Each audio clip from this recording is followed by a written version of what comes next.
नमस्कार, झाबुआ लाइव में एक बार फिर से आपका स्वागत है। आज शाम 8 बज रहे हैं। आज मैंने एक प्रोमो जारी किया था दोपहर में शाम को, जिसमें मैंने कहा था कि कोरोना कालखंड के दौरान स्कूल कब खुलेंगे। ये एक सबसे बड़ा सवाल है जो इस समय पूरे भारत में, पूरे एशिया में, पूरे विश्व में सभी विद्यार्थियों और उनके माता पिता, पालकों, स्कूलों के मन में है कि आखिर ये स्कूल कब खुलेंगे। तो इस समय देख रहा हूँ मैं कि 31 लोग जुड़े हैं। कुछ और संख्या बढ़ती है तो फिर अपनी बात शुरू करूँगा। देखिए, कोरोना कालखंड चल रहा है और ये कालखंड न सिर्फ आर्थिक गतिविधियों पर प्रहार कर रहा है, हमारे स्वास्थ्य के लिए घातक है, बल्कि शिक्षा को लेकर भी इसने पूरे विश्व में नकारात्मकता फैला दी है, नकारात्मक वातावरण फैला दिया है। यानी हम देखें कि इसकी जो टाइमिंग थी पूरी दुनिया में वो ऐसी थी, खासकर हम भारत की बात करें, कि इसकी एंट्री फरवरी और मार्च में हुई। तो हाई स्कूल से लेके हाई सेकेंडरी की परीक्षाएं तक इससे प्रभावित हुई, कॉलेज की परीक्षाएं भी इससे प्रभावित हुई।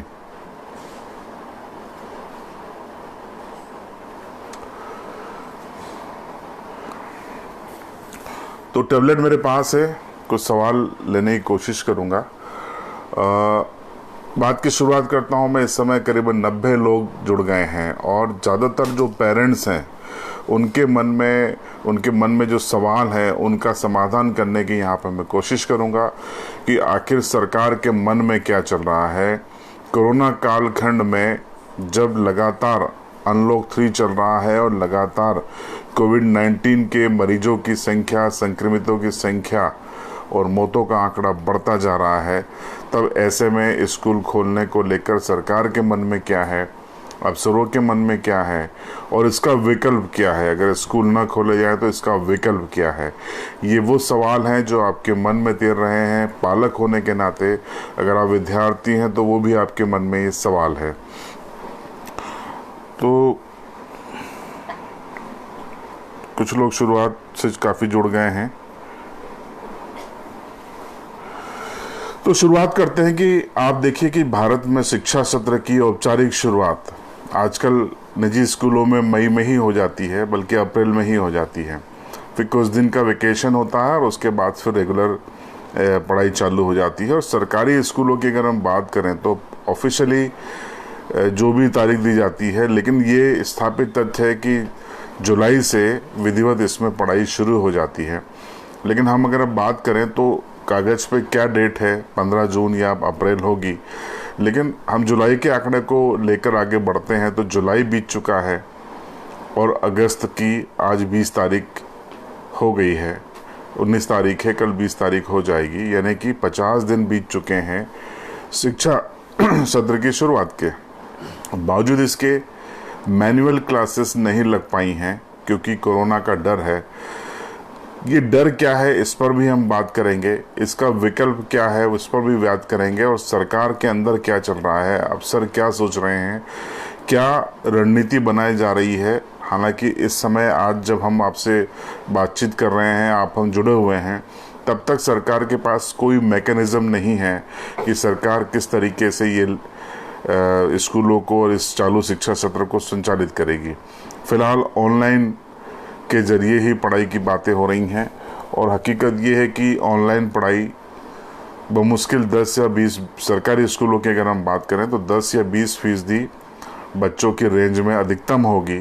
ये भी मैं अधिकतम आंकड़ा आपको बता रहा हूँ, क्योंकि 80% बच्चे हमारे इलाके में, जो पश्चिमी मध्य प्रदेश का इलाका है, धार, झाबुआ, अलीराजपुर, रतलाम रूरल का, या मध्य प्रदेश के कई ऐसे ज़िले हैं जहां पर ये सक्षम नहीं है लोग कि, और इतने स्मार्ट भी नहीं हैं कि गाँव के जो बच्चे हैं वो ऑनलाइन पढ़ाई कर सकें।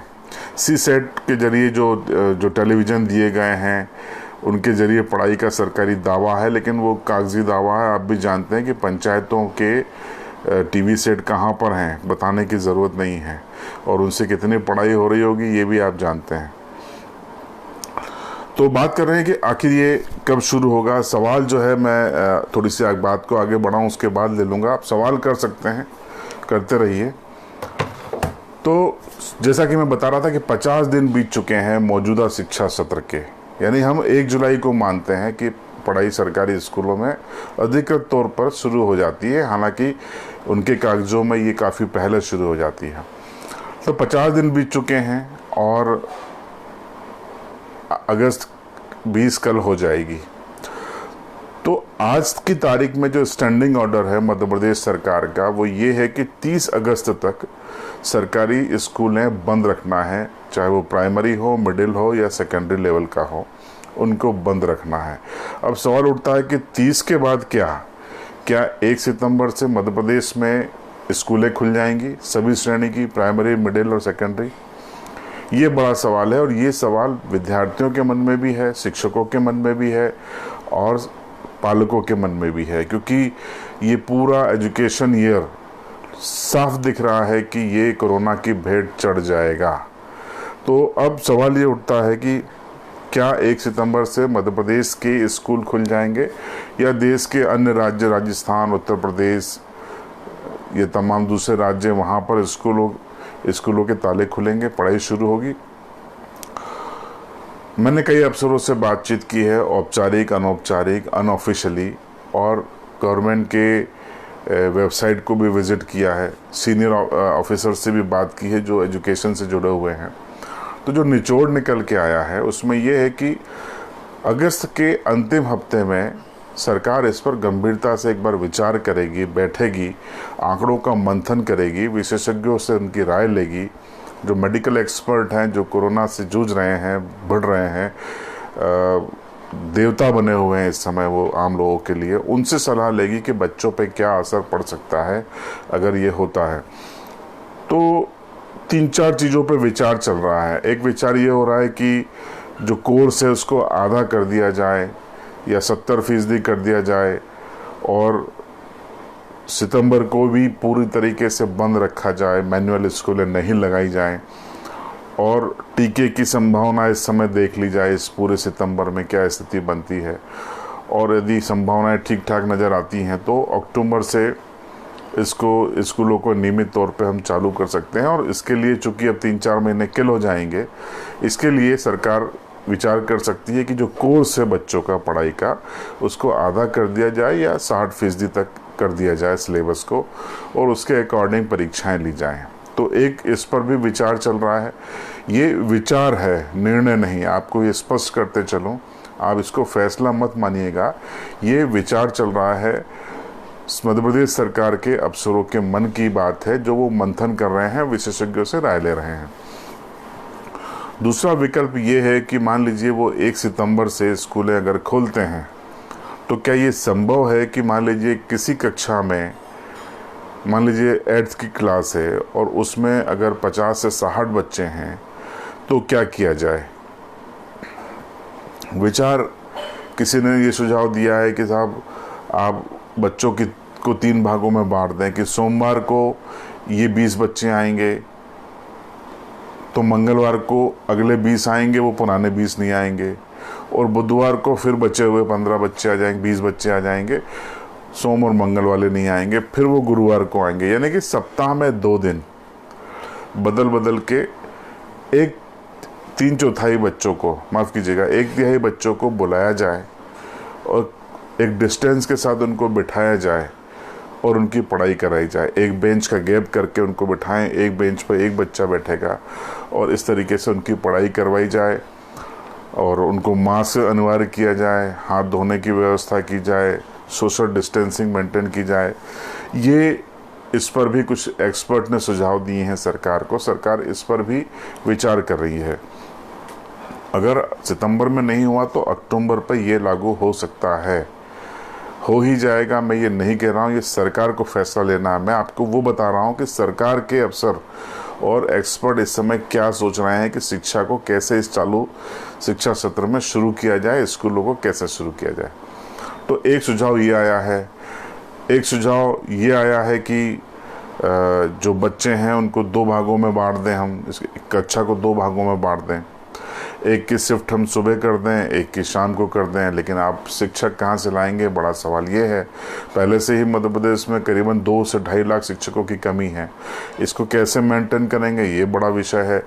अतिथि शिक्षकों के द्वारा काम चलाया जाए, ये सुझाव भी दिया जा रहा है, लेकिन जो पहले के अतिथि शिक्षक हैं उनको वेतन अभी तक नहीं मिला है, वो भी एक बड़ा इशू है। तो ये कई सारी कंट्रोवर्सी साथ में है, तनाव सरकार के सामने भी है, पालकों के मन में भी है, बच्चों के मन में इतना ज़्यादा नहीं है क्योंकि वो स्कूल से छुट्टी तो सबको अच्छी लगती है।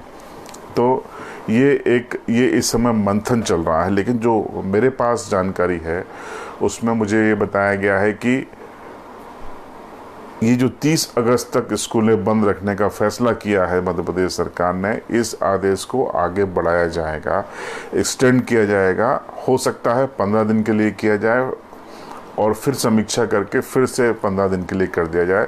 तो मुझे ये नहीं लगता कि सितंबर में भी मध्य प्रदेश में प्राइमरी, मिडिल और सेकेंडरी लेवल की कक्षाएं चालू होंगी। ये मेरा पर्सनल असेसमेंट है, जो हालात हैं। क्योंकि आप देखिए मध्य प्रदेश में 50,000 से ज़्यादा कोविड-19 के मरीज अब तक सामने आ चुके हैं और आंकड़ा पर डे बढ़ रहा है।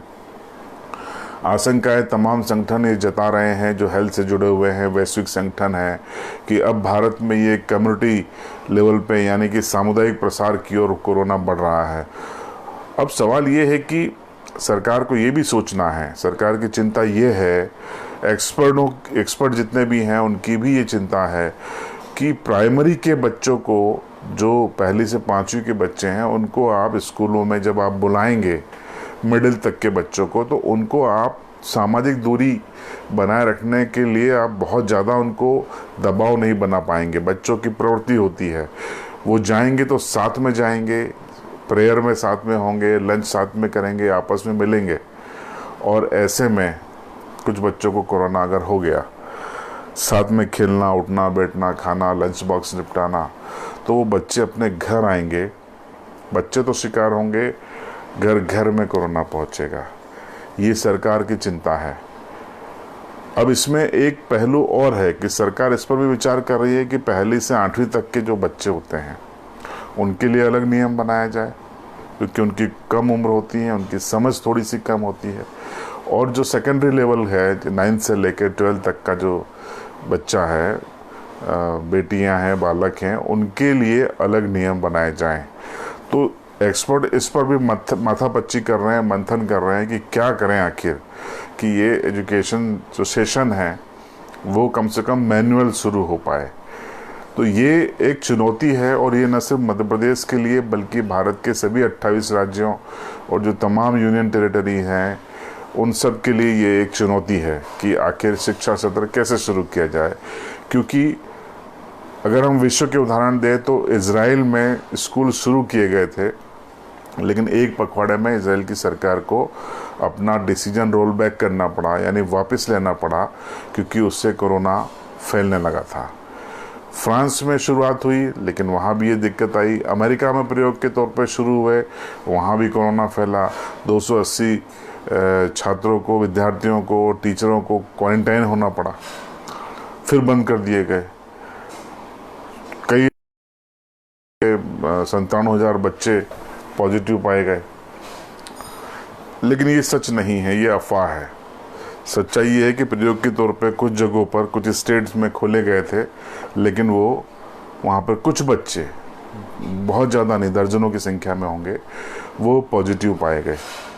तो ये जो उदाहरण सामने हैं उनको देखते मुझे नहीं लगता कि अगर अमेरिका, जहाँ की आबादी कम है, फ्रांस जिसकी आबादी महज 7 करोड़ है, इजराइल जिसकी आबादी कम है, अगर ये देश कोई मैकेनिज़्म नहीं ला पाए कि अपने स्कूलों में बच्चों को बुलाकर पढ़ा सकें, तो भारत की जनसंख्या और भारत के स्कूलों का स्तर मुझसे ज़्यादा आप जानते हैं। निजी स्कूलें चलिए अच्छी हैं, लेकिन निजी स्कूलों में भीड़ ज़्यादा है, उसका आप क्या करेंगे। राइट टू एजुकेशन भारत में तो लागू हो गया, कानून बन के लागू कर दिया गया, लेकिन उसके प्रावधान क्या लागू हो गए हैं? क्या 35 बच्चों पर एक शिक्षक है? क्या 35 बच्चों पर एक कक्ष है? गुणवत्ता युक्त कक्ष है? ये सवाल का जवाब आप खुद ढूंढिए, क्योंकि अगर कि मध्य प्रदेश में 2.5 लाख शिक्षकों की कमी है, तो फिर आप सोचिए कि RTE, राइट टू एजुकेशन, कैसे लागू हुआ है।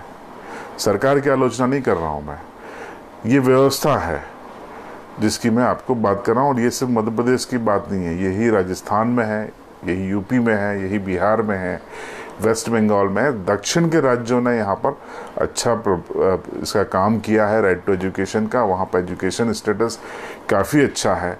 और यही वजह है कि अखिल भारतीय प्रतियोगिता सेवाओं में अब दक्षिण के बच्चे बाजी मार रहे हैं। तो ये तो हम बात कर रहे थे स्कूलों की। और सबसे बड़ी चीज़ है, कोरोना कालखंड में सबसे बड़ी चीज़ कही जाती है कि social distancing and hand wash. Bharat में हाथ धुलाई दिवस सरकारी स्कूलों में मनाया जाता है।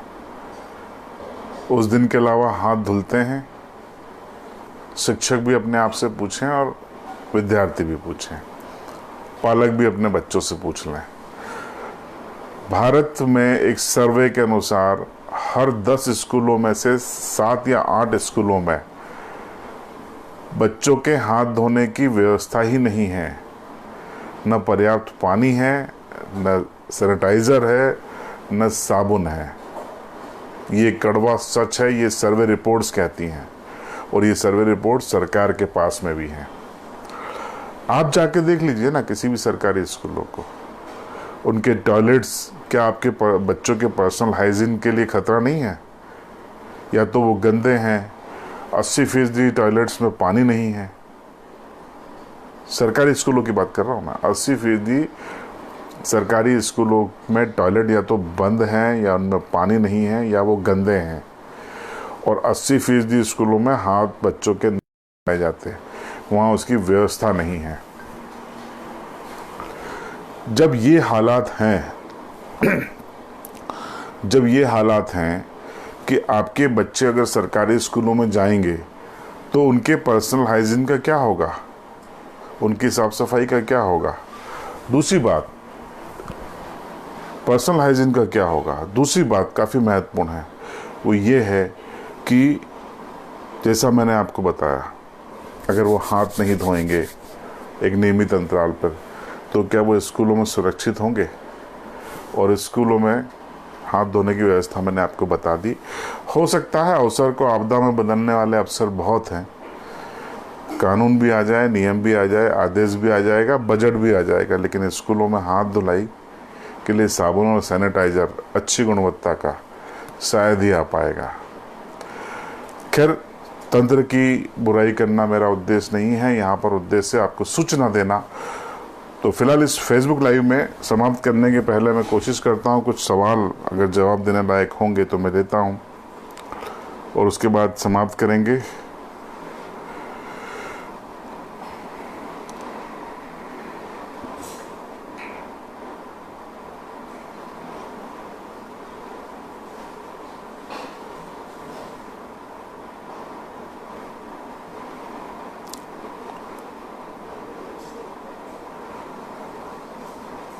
कॉलेज को लेके एक सवाल पूछा जा रहा है, इस पर मैं 1-2 दिन में लाइव करूंगा, फिर से आऊंगा आपके बीच में। झाबुआ में स्कूल कब खुलेंगे, लालू तोमर पूछ रहे हैं। भैया वही बता रहा हूं मैं। और लालू डामोर कह रहे हैं कि टीवी तो सचिव और सरपंच के घरों में है। अच्छी बात है, ज़्यादातर जगह यही स्थिति बताई जा रही है।